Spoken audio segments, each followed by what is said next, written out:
Hello everyone, my self doctor Ashish Shrivastava. Genetics के DPP number 14 पर मैं आज आपसे डिस्कस करूंगा ऐसे बहुत सारे क्वेश्चंस जो बेस्ड होंगे लिंकेज और रिकॉम्बिनेशन पर, और ये सभी क्वेश्चंस आपके एग्जाम के पॉइंट ऑफ व्यू से बहुत ही ज़्यादा इंपॉर्टेंट हैं। तो आप बिल्कुल भी इस वीडियो को स्किप मत कीजिए, आप बिल्कुल आखिरी तक इस वीडियो को देखिए और जितने भी क्वेश्चंस मैं आपके सामने रख रहा हूं उनके आपको राइट आंसर मुझे कमेंट बॉक्स पर बताना है और अपने नॉलेज को चेक करना है।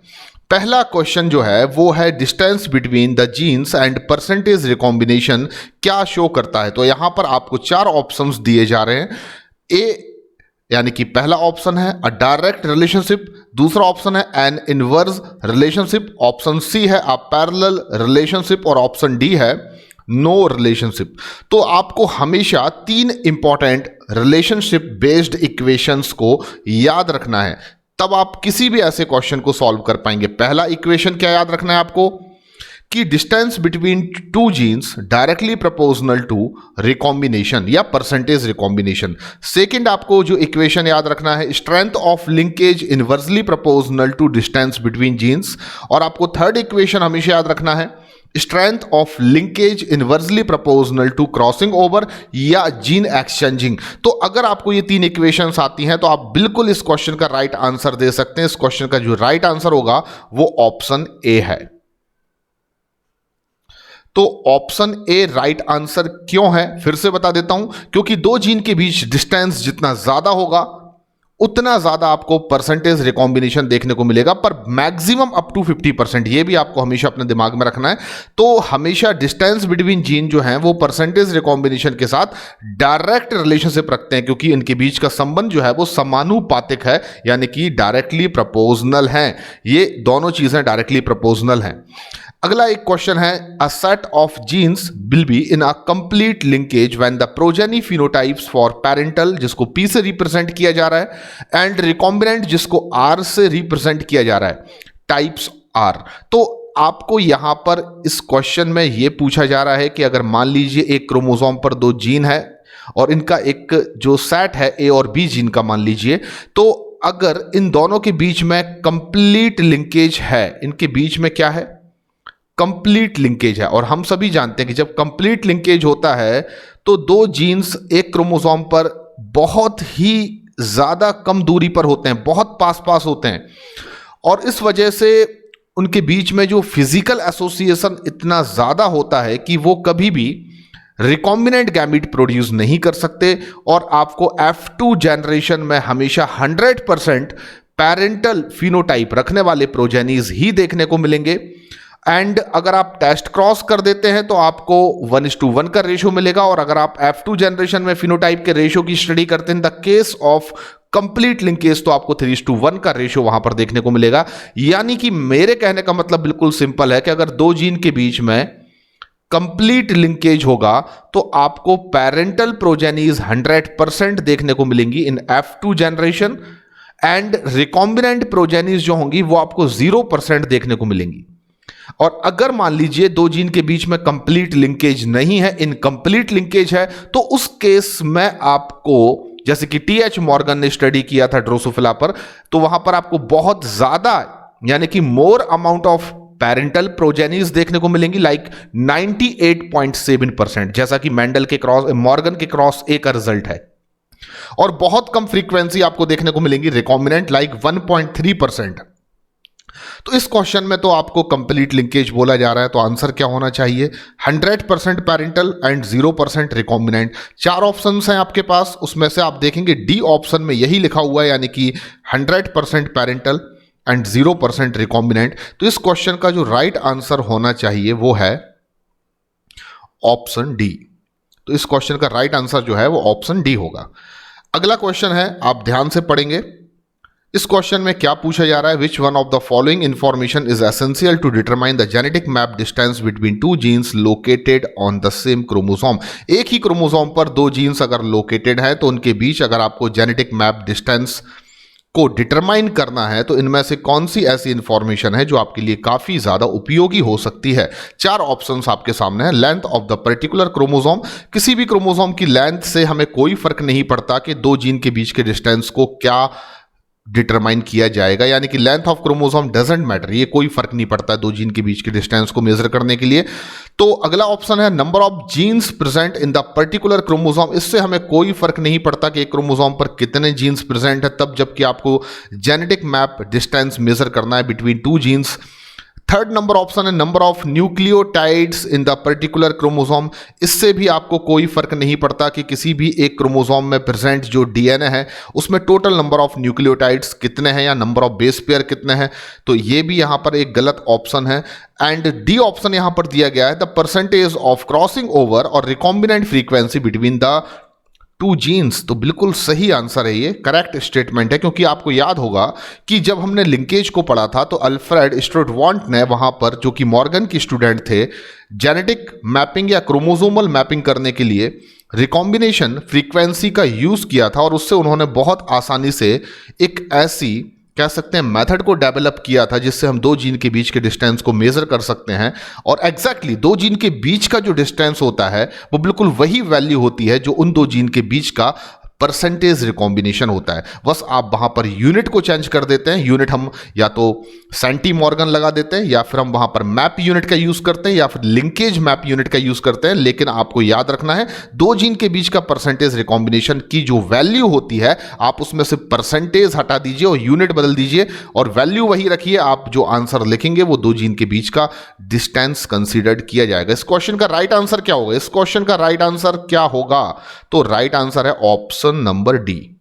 अगले क्वेश्चन पर आते हैं। Depending upon the distance between any two genes which is inversely proportional to the strength of linkage cross overs will vary from. तो आपको इस क्वेश्चन में क्या पूछा जा रहा है? आपसे इस क्वेश्चन में यह पूछा जा रहा है कि मान लीजिए अगर दो जीन प्रेजेंट है किसी एक क्रोमोसोम पर और उनके बीच का जो डिस्टेंस है वो रिलेशनशिप रखता है inversely proportional to the strength of linkage. तो अब आपको बताना है कि अगर क्रॉसिंग ओवर होता है तो वो वैरी करेगा किस रेंज में। तो हम सभी जानते हैं कि अगर किसी एक क्रोमोसोम पर दो जीन बहुत दूर दूर प्रेजेंट हैं तो ऐसी कंडीशन में इन दो जीन के बीच में क्रॉसिंग ओवर बिल्कुल होगा और मैक्सिमम जो क्रॉसिंग ओवर होने की प्रोबेबिलिटी होगी वो 50% होगी और उस वजह से आपको मैक्सिमम रिकॉम्बिनेशन जो देखने को मिलेगा वो भी 50% देखने को मिलेगा। यानी कि अगर दो जीन इंडिपेंडेंट असॉर्टमेंट के रूल्स को फॉलो करते हैं तो उन दो जीन्स के बीच में प्रॉपर क्रॉसिंग ओवर होने पर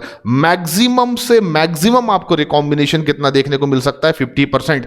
लेकिन अगर मैं बोलूं कि दो जीन के बीच का डिस्टेंस जो है ए और बी के बीच का डिस्टेंस जो है अगर वो मैं धीरे धीरे कम करना स्टार्ट कर दूं, यानी कि ये मैंने कम कर दिया, आगे चलकर मान लीजिए मैंने ए और बी के डिस्टेंस को और ज्यादा कम कर दिया, तो जैसे जैसे ए और बी के बीच का डिस्टेंस कम होता जाएगा आप देखेंगे क्रॉसिंग ओवर या रिकॉम्बिनेशन जो होगा उसका परसेंटेज 50 से कम होने लगेगा। और अगर कंप्लीट लिंकेज होगा तो ये 0 तक आ सकता है, यानी कि जो रेंज ऑफ रिकॉम्बिनेशन हो सकती है या रेंज ऑफ क्रॉस ओवर हो सकती है बिटवीन टू जीन जो एक ही क्रोमोसोम पर प्रेजेंट है वो 0 to 50 हो सकती है। 0 in the case of complete linkage and 50 in the case of independent assortment, यानी कि मैक्सिमम हो सकती है 50% in the case of independent assortment. तो यहां पर राइट आंसर होगा ऑप्शन बी।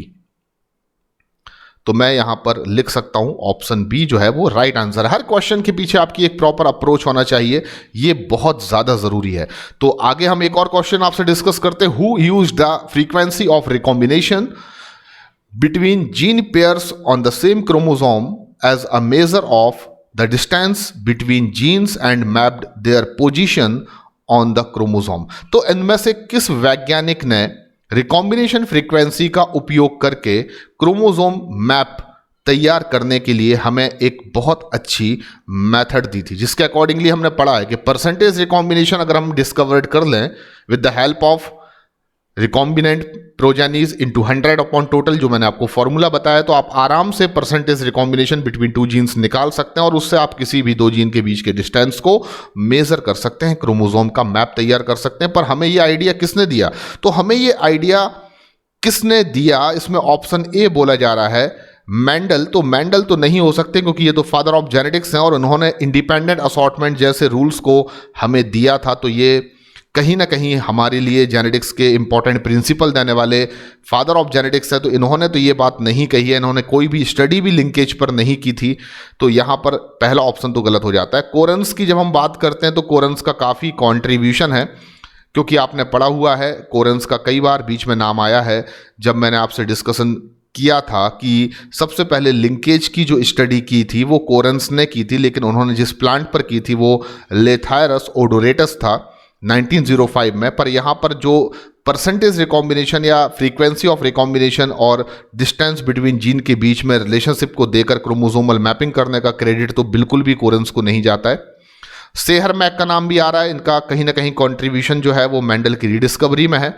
तो यहाँ पर मैं सही ऑप्शन सेलेक्ट करता हूँ जो आपको अच्छे से पता है, अल्फ्रेड स्टुटवांट, यानी कि राइट आंसर जो होगा इस क्वेश्चन का वो ऑप्शन डी होगा। और अल्फ्रेड जो है वो मेंडल की स्टूडेंट हैं, सॉरी जो मॉर्गन टी.एच. मॉर्गन की स्टूडेंट थे, अब तो नहीं है, और इन्होंने हमें एक ऐसी मेथड दी थी जिससे कि हम दो जीन के बीच के डिस्टेंस को मेजर कर सकते हैं with the help of recombination frequency. अगला क्वेश्चन है, frequency of crossing over will be relatively more if, question को ध्यान से पढ़िए, frequency of crossing over will be relatively more if, अगर आप मान रहे हैं कि क्रॉसिंग ओवर जो है उसकी फ्रीक्वेंसी जो है वो ज़्यादा होगी, रिलेटिवली ज़्यादा होगी, तो इनमें से चार स्टेटमेंट में से आपको सिलेक्ट करना है किस कंडीशन में। तो पहला है distance between the two genes is less, तो भाई दो जीन के बीच का डिस्टेंस अगर कम होगा तो क्रॉसिंग ओवर उस कंडीशन में आप देखेंगे कम होने लगेगा, बढ़ेगा नहीं, क्रॉसिंग ओवर कम होगा। दो जीन के बीच का डिस्टेंस अगर कम होगा तो क्रॉसिंग ओवर कम होगा, क्योंकि वहां पर लिंकेज की प्रोबेबिलिटी या स्ट्रेंथ ऑफ लिंकेज बढ़ेगी। तो पहला आंसर तो बिल्कुल गलत हो जाता है। Distance between two genes is more, exactly, अगर दो जीन के बीच का डिस्टेंस ज्यादा हो रहा है, बढ़ रहा है, तो उस कंडीशन में क्रॉसिंग ओवर बढ़ेगा, उस कंडीशन में रिकॉम्बिनेशन बढ़ेगा, उस कंडीशन में लिंकेज की स्ट्रेंथ जो है वो कम होगी, यानी कि ये ऑप्शन बिल्कुल करेक्ट आंसर है। फिर भी हम बाकी के दो ऑप्शंस को यहां पर पढ़ लेते हैं।